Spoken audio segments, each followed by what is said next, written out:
It's movie time with John DeSando and his friends online. So everything is gonna be just fine. From the top down to the bottom. He's gonna let you know if you should stay home or if you should go. Might even yell if it's a spectacle.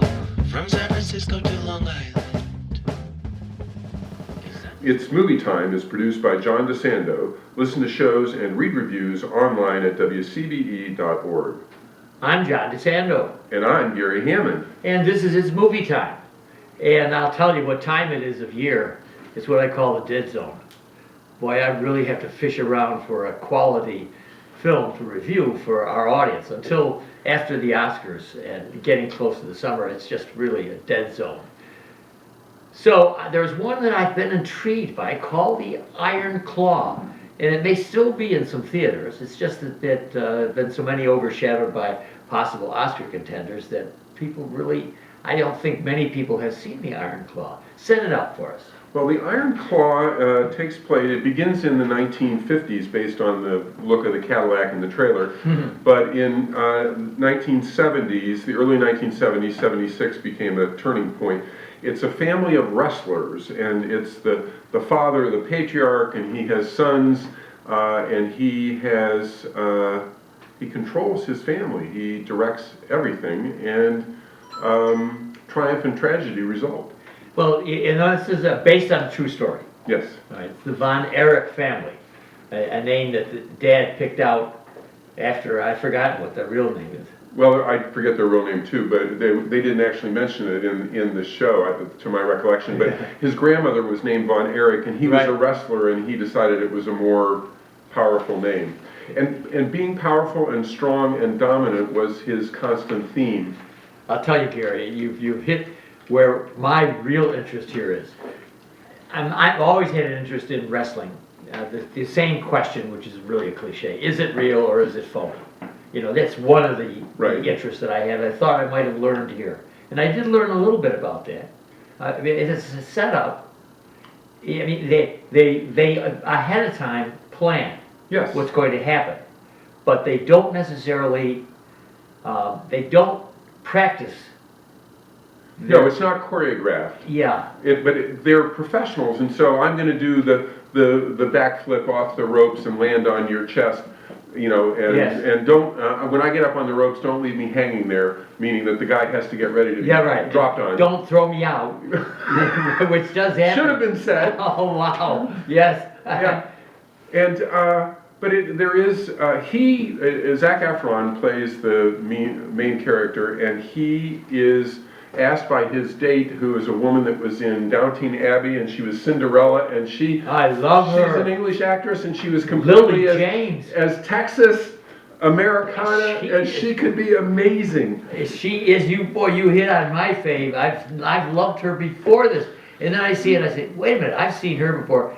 She's playing a feisty fangirl. Fangirl doesn't want anybody's autograph but his. But in the scene, she said, "Is it really fake?" And he said, he gives a speech which describes it, and you can tell that he really believes that.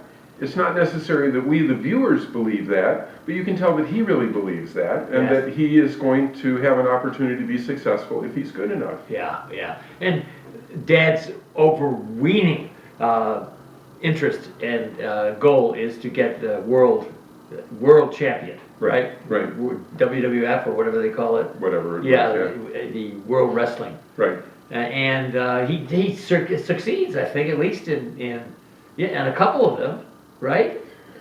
Doesn't Kevin, Zac Efron character, become?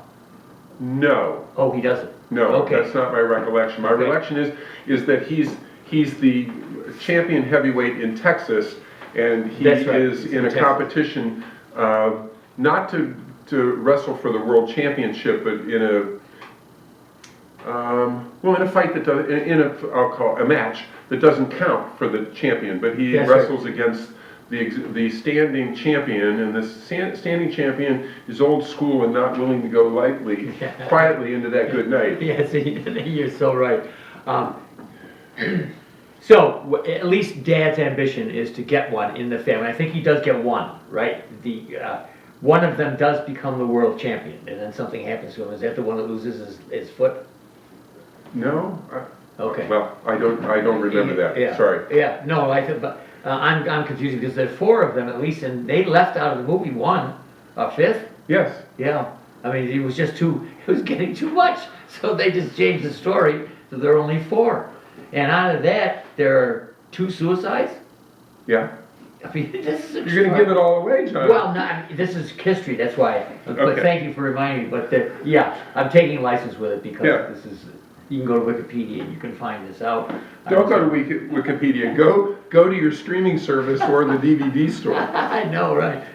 It is so well acted, it is so well performed, and it's the, we've given away a lot of the story. The Zac Efron is transformative, and I don't remember seeing him in anything after I viewed this movie. I looked Gary. up what he was in. Jesus, the transformation Yeah. is along the lines of Christian Bale and Robert De Niro. Yeah, With these guys physically change Yeah. themselves. yeah, It's exceptional, yes. Yeah. He's been a Yeah. pretty boy for Disney and that kind of thing. and now he's He a Hulk. did play Bundy, I think, in recently, within the last few Okay. years. So he's gone to the dark side. But this physical transformation is so perfect Yeah, for the family. All Yeah. of them are robust physically. yes. Except for the one who likes The musician, yeah. Yes. Yeah, That's you're it. too soft and you need to be stronger so you don't get picked on. Nobody would pick on the youngest brother of these boys. Knowingly. But back to Dad, and he is played just incredibly by Holt McCallany. And he has been, people would know him, at least by his physical nature would Right. know him. Well, I think he does a marvelous job here, not acclaimed at all for this. But here's a role, check me on this. Dad is abusive, but in a different kind of way than we usually think. The abuse of his boys is not physical. No, but it's indirectly physical. Yes. He forces them to do things that cause them injury, and he manipulates them. And Carrie being the prime example, Carrie was on a different career path, and fate took him in another direction, and his father told him to become a wrestler, and so he did. Dad, at one point, I don't know if he was being amusing or ranks the boys, his Yeah. favorites. Wow, this guy is way over the top. I mean, he is uncompromising. Well, but he tells Kevin he can be the favorite if he wins the world championship. So what does this do? The thing that interests me here is the nature-nurture philosophy. And I'm looking at this as an example of nurture more than nature. That Dad being the exemplar of the power of nurturing. And would you agree with that? Well, he's a big guy, and so he has the chance to have big sons. They're not all big, but he has a chance to have big sons as far as that goes. Mom is very controlling in terms of the household, and Dad is very controlling regarding everything else. And he has expectations, and the boys all expect to satisfy their father's desires for them to accomplish in his chosen field, and when they come up short, they don't have the equipment, the mental, emotional, I don't mean they're not right, but they don't have the emotional maturity or whatever it takes to deal with adversity. Oh, and you're so right. I remember the one moment in that when Lily James, the actress, I gotta think of her name, what is her name anyway? Unless I don't have it down here. But anyway, when she I asks, think she's Joy, I'm not sure. Is it? But- Okay. Okay. when she asks him what he wants, he responds he wants to be with his brothers. That's what he wants out of life. Whoa, this guy he's not going to be out of that cocoon at all. Right. And it so proves what you were saying. They're not prepared beyond the ring, which metaphorically really works nicely. The ring is It like does, it's so confined. And everything is there, triumph and despair. Yes, yes, and again, Dad so interests me because of his profound effect on the boys. I mean, you've got in reality 5, but here in front of us, 4 boys who are directed by dad's will, by his ambitions, more than anything else.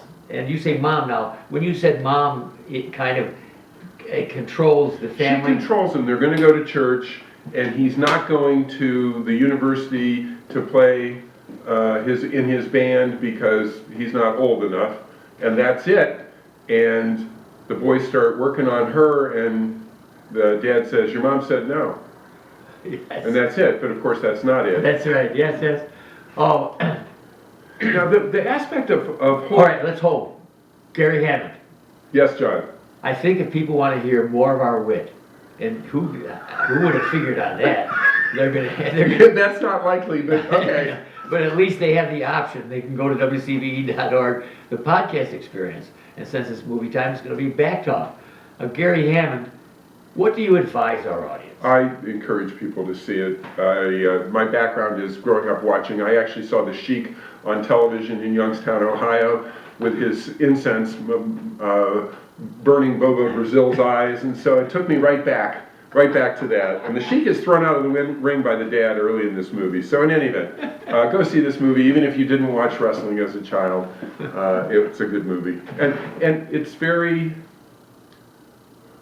actually very deep emotionally. There's a lot of substance there. I agree.